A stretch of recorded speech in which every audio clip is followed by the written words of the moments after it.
being a principal is really hard right now. It is super tough because you're in your home, and sometimes I'm in my home, and sometimes I'm in our school building, but we're not together. And when I think about some of what is happening in the media, what's happening on the news, what's happening in our lives and in our families, it's a lot. But what each of you have done for me today is give me hope. I heard words like prototype, words like simulation. I saw designs and I saw brilliance and I saw magic. I've got someone saving Halloween. We've got someone passing candy back and forth, but they're being safe through social distancing. We've got houses and trees. We've got imagination, team.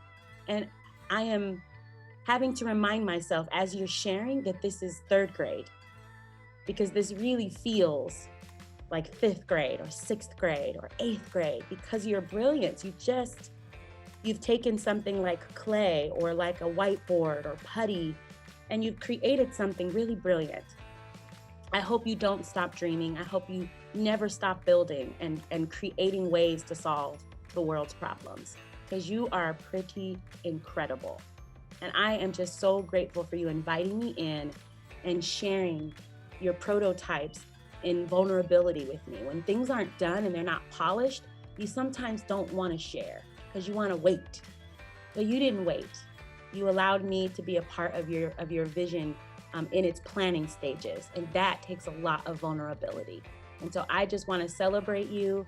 And I want to thank you so, so much for the gift of your brains. You're just incredible. And Mr. Marsh, dude, you are an incredible teacher, my friend. Thank you for inviting me in to let me see such wonderful learning today. I really needed it, my friends. I really, really, really needed it before this 12 o'clock meeting.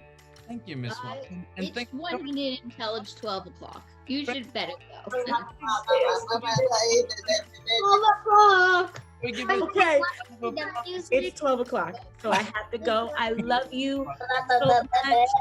It's 12 o'clock. My friends. Bye.